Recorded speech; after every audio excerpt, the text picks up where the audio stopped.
is going on YouTube? Sorry, I'll bring this down. It's your boy GZTV back with another video, and in this video we are going to be reviewing the 2007 Spanish found footage horror film directed and co-written by Jaime Balaguero and Paco Plaza.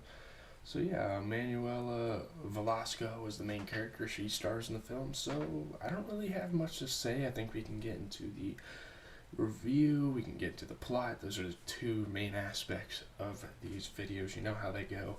Gonna be a pretty short video given that this is the short film we have watched off the Scratch Off series so far. It's only an hour 18 minutes, so let's go.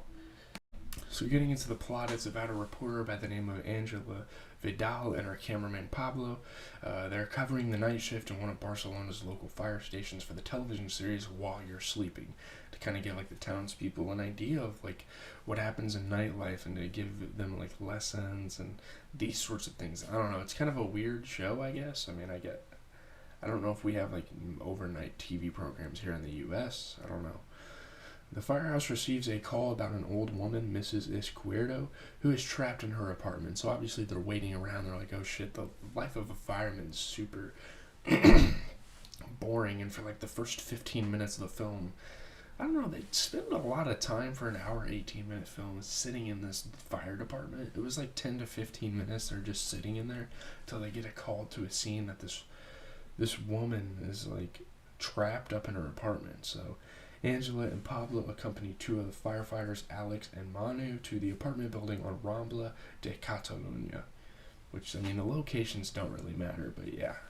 So the old woman becomes aggressive and attacks one of the police officers, biting his neck. And instantly, when you're watching the film, they're like, okay, you're like, okay, she got like infected or something. The crew find that the police and military have sealed off the building and trapped them inside.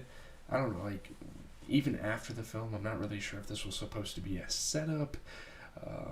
There's supposed to be like a plot twist, and if there was, I guess it didn't really.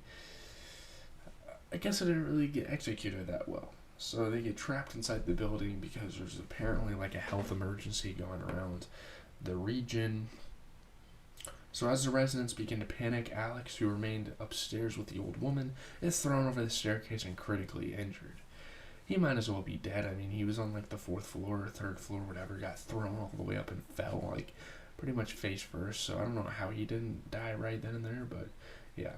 Mrs. Izquierdo kills a girl, and the remaining officer, Sergio, is forced to shoot her.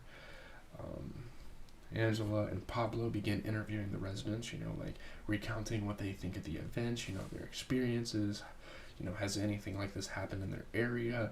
And the whole time, this is a super shitty, super serious situation. You got these two characters that are sitting there recording everything. Like, oh, we gotta get this on tape. There's a guy bleeding to death here, pretty much on his deathbed. Let's tape it, yeah. Like, this, like, even has relevancy to this day, because people will record anything nowadays, and I think it was super infuriating watching this, because, yeah, it's the found footage, and you need the footage for the film, but it's like, every now and then, it's like, you gotta know when to stop recording, and maybe go to the regular director, but knowing that, like, Pablo's behind the camera the whole time, just recording all these people, like, pretty much getting devastated, and, like, killed, and, I don't know, it doesn't really rub you in the right way, but, one of them is a sick little girl named Jennifer, one of the residents she interviews. Her mother, Mary Carmen, claims she has tonsillitis and says her dog Max is at the vet, and eventually a health inspector shows up in a hazmat suit. He arrives to help, but the injured become extremely aggressive. If you get bit, I mean, over time, depending on your blood type, you start to become aggressive and you start to attack people. Excuse me. And we'll find out something about the sick girl's family that kind of explains this whole thing, but also there's even more stuff at the end of the film to kind of explain what happens here. So at least we get some sort of decent closure. But the health inspector explains that they are infected with a virus similar to rabies, which makes sense. The disease was traced back to a dog in the building, and Angela realizes it must be Max. So Max might have had rabies and spread it to someone else, and in the human case, it must have been like an extremity or something. I don't know. Jennifer, now infected, bites her mother's face and flees. Right as he's saying this, she gets infected, which is kind of a weird thing. I think it would have been probably better if she showed the symptoms earlier in the movie, but I don't know. Sergio handcuffs Mary to the stairs. Yeah, her mother's face got bit, so yeah, she's pretty much dead. It just depends like how long she's gonna be waiting to become this creature. Well, she's not dead, but until the virus affects her, you can't really die from a human bite. Like that doesn't really happen unless you bleed out. Which one of the police officers actually almost bled out in the film. They find Jennifer, but she bites Sergio. I think Sergio is the police officer that kept telling the guy to turn the camera off. And it's also annoying too because he was getting mad, but like, you need to do your job rather than worry about whether people film or not. The infected break down the door of the warehouse and they were locked in, and more of the residents were bitten and infected, including Mari. So there's not really many clean people, I guess you could say, left. So Angela, Pablo, and Manu, the remaining 3 survivors, set out to find a key that will allow them to escape the building via a large drain in the basement. So they need to get a way out of here because they're sealed in the building and the government refuses to like uphold any of these, restrictions. Manu is bitten, forcing Angela and Pablo to take refuge in the penthouse, which is probably the worst idea they could have had because they find something in there that they probably wish they never found and pretty much costs their lives. They discover a tape recorder that explains that the penthouse owner, an agent of the Vatican, was charged with the task of isolating an enzyme carried by a young Portuguese girl named Tristana Medeiros, whose symptoms suggest a demonic possession. And yeah, maybe this wasn't like a rabies type of thing. Maybe it was more like, oh shit, someone's possessed and she's spreading it to people by biting them. I don't know. There's a lot of interesting things you can kind of interpret, like, as the film kind of comes to a close. The enzyme mutated and became contagious. The agent sealed Tristana in the house to die, which she didn't die actually. She's still very much alive, and the people in the house think she's alive at first, which is funny, or she thinks she's dead at first, which is very funny. I don't know. The Vatican.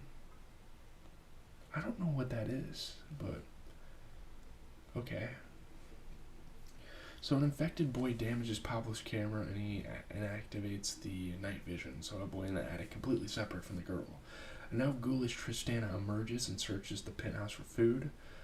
Pablo is eventually killed by Tristana because someone makes a noise. She screeches at him and pretty much kills him. Seeing Tristana eating him, Angela panics and drops the camera. Oh my god. Ugh. She's then dragged into the darkness screaming. That's obviously where the film ends off. It's one of those classic horror movie tropes of ending the film on someone getting dragged into the darkness. That's like a Paranormal Activity type of thing, but yeah, I don't really have much to say. Let's get into the review. Like I said, this video isn't going to be that long, given that A, it's a super short film, and B, it's not a very popular film, so we don't have really a lot of ideas to bounce off of. But plunging viewers into the nightmarish hellscape of an apartment complex under siege, Rec proves that found footage can still be used as an effective delivery mechanism for sparse economic horror. And yeah, given that it is found footage, I mean, it does a pretty good job at making a horror film. You can only do so much as a found footage film, but this is probably one of the more effective found footage films I've seen. Creep was a really good one I watched on Netflix like last year, or maybe even earlier this year. But yeah, this was super scary. I mean, the penthouse scene was extremely terrifying.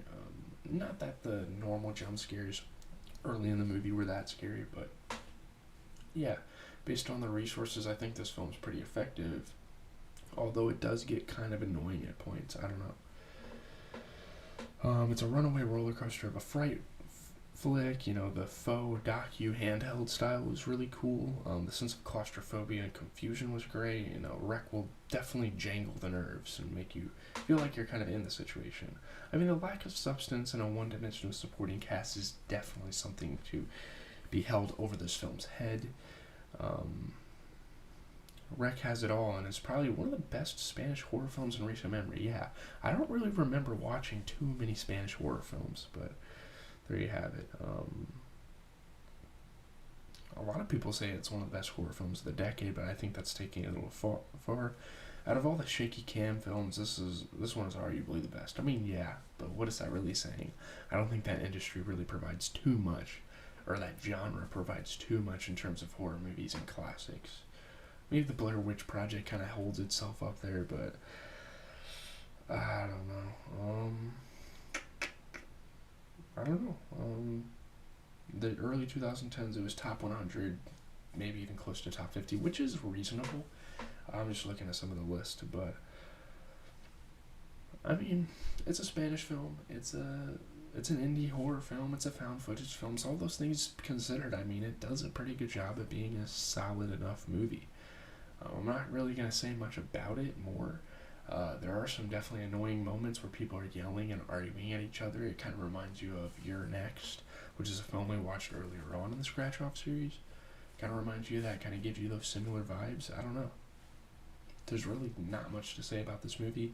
Leave a like, comment, subscribe. It's always at GZTV, giving you guys the best movie, TV show content, doing all that stuff for you guys. We're trying to give daily edited videos throughout the week, and then we'll probably tomorrow I'll give you guys 2 videos, depending on if Drake drops his album. 2 on Saturday, 2 on Sunday, so you'll have plenty of content for the week, hopefully. I'm out, guys.